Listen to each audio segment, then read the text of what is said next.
अस्सलामुअलैकुम नाज़रीन, उम्मीद करता हूँ कि आप तमाम तर लोग खैर खैरियत से होंगे। आज की इस वीडियो में हम बात करेंगे कुरुलुश उस्मान सीरीज के सीजन 4 के वॉल्यूम नंबर 110 के पार्ट 7 के बारे में। चैनल पर पहली मर्तबा आए हैं तो चैनल को फौरन से सब्सक्राइब कर दें। तो चलिए शुरू करते हैं आज की वीडियो। इस एपिसोड का आगाज कुछ इस तरह से होता है। सल्जूकी कमांडर ओलोफ को दस्तावेजात दिखाते हुए कहता है, हुक्म वाज़ेह है ओलोफ, हम किला उस्मान के हवाले करेंगे। इसके बाद सल्जूकी सिपाही ओलोफ के इर्द गिर्द अपनी तलवारें रख देते हैं और उस्मान साहब भी तख्त की जानिब बढ़ते हुए कहते हैं, ना सिर्फ ब्लेजिक बल्कि पहले की तरह बाकी किले भी हमारे होंगे। इसके बाद कई सिपाही एक बार फिर से किले में कई परचम लगाने लगते हैं और उस्मान साहब तख्त पर बैठ जाते हैं। दूसरी तरफ कारा जैसार किले का मंजर भी बिल्कुल ऐसा ही होता है। वहाँ पर भी कई परचम लहरा दिए जाते हैं। ये देखने के बाद ओरहान और मलहून खातून बहुत ही ज्यादा खुश होते हैं और इसके बाद ओरहान आगे बढ़ता हुआ तख्त पर बैठ जाता है। दूसरी तरफ हम देखते हैं कि कोलो जैसार किले में भी कई परचम लहरा दिए जाते हैं, जिन्हें देखने के बाद बाला खातून और अलाउद्दीन बहुत ही ज्यादा खुश होते हैं। इधर ब्लेजिक किले में ओलोफ चिल्लाते हुए कहता है,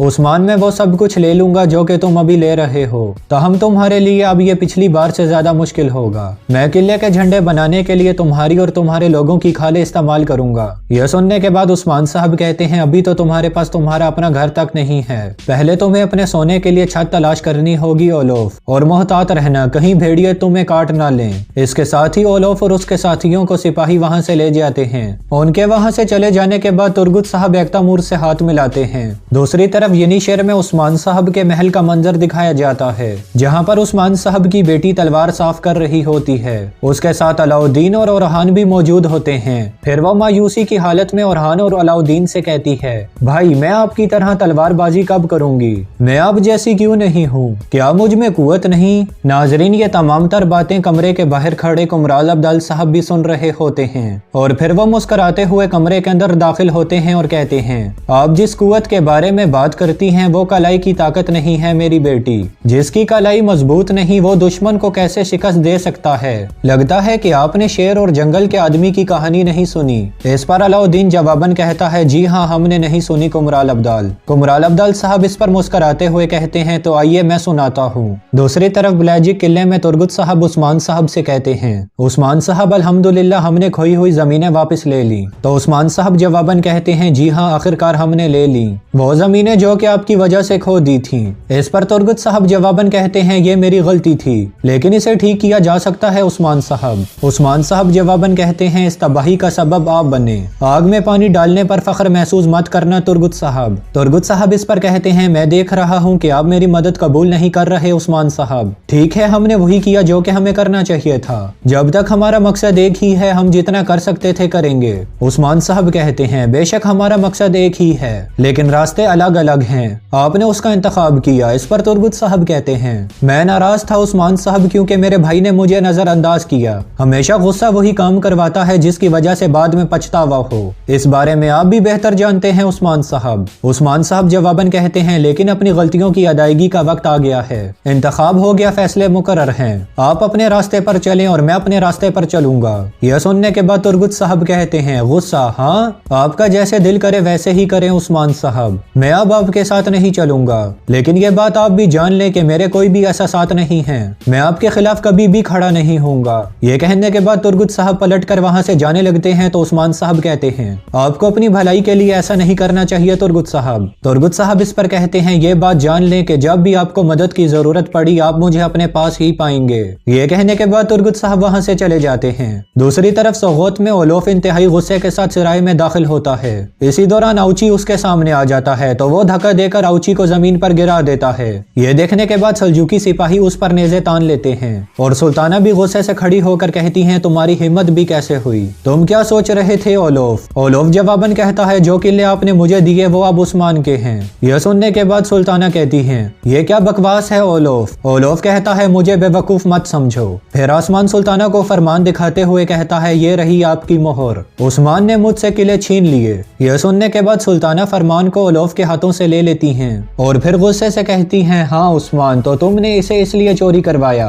ताकि तुम इसका इस्तेमाल कर सको। फिर ओलोफ कहता है, आपने मुझसे वादा किया था सुल्ताना। सुल्ताना कहती हैं, उस्मान ने तुमसे कहा कि तुम किले से निकल जाओ और तुम निकल गए, क्या ऐसा ही है? हाँ तुम उससे लड़े भी नहीं, क्या तुम डर गए थे? क्या तुम इतने ज्यादा कमजोर हो कि तुम उस्मान के साथ मुकाबला तक नहीं कर सकते।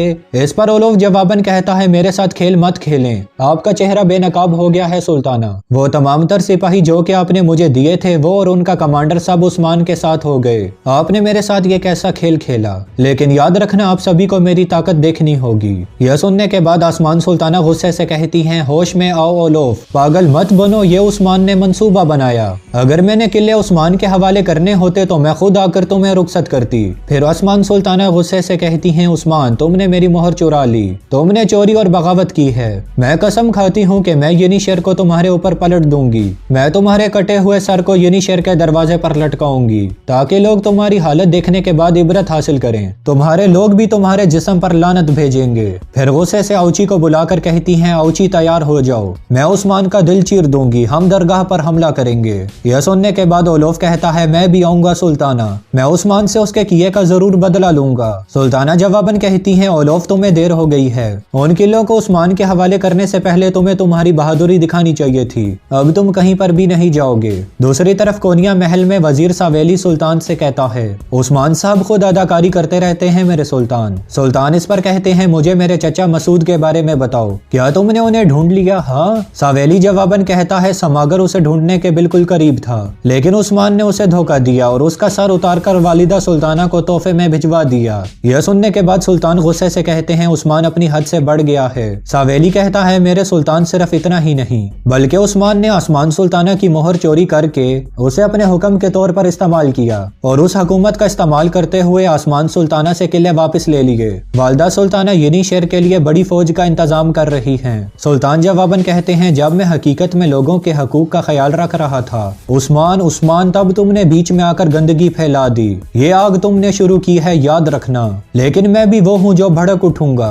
तुम्हें मेरी फौज के गुस्से से डरना होगा उस्मान, तो मैं तुम्हारी हदूद दिखाने के लिए कल मैं तुम्हारे दरवाजे पर आऊंगा। दूसरी तरफ सुल्तान मसूद शेख दबाली साहब से कहते हैं मुझे अपने घर में रखने के लिए आपका बहुत बहुत शुक्रिया। शेख दबाली साहब जवाबन कहते हैं दरगाह कभी भी किसी की जाती मलकियत नहीं होती, बल्कि ये गिरने वालों के लिए एक छत होती है। आप अपने तख्त से धोखे से गिर गए, हमारे दरवाजे आपके लिए हमेशा खुले हैं। दूसरी तरफ यनीशेर में खवातीन खाने का मेज तैयार कर रही होती हैं, जबकि उस्मान साहब के जां बहाज भी करीब ही में मौजूद होते हैं। और जेरकोताई उनसे कहता है ये अच्छा है। उनका कहना है कि तलवार का एक एक जख्म सिपाही का दोस्त है। तो रानिस पर पूछता है जेरकोताई तुमसे ये किसने कहा? हमने तो इस बारे में कभी भी नहीं सुना। जेरकोताई जवाबन कहता है वो ऐसा कहते हैं, वो कहते हैं। फिर गोरगोस अल्प को खाने की जानिब देख कर कहता है तुम क्या देख रहे हो? हाँ। गोरगोस अल्प कहता है ये किस वक्त तैयार होगा? जेरकोताई जवाबन कहता है तुम्हें इससे क्या, तुम कहीं और क्यों नहीं देखते? अपना मुंह दूसरी तरफ मोड़ लो शाबाश। यह सुनने के बाद गोरगोस दूसरी तरफ मुंह करता है तो सिपाही उससे पूछते हैं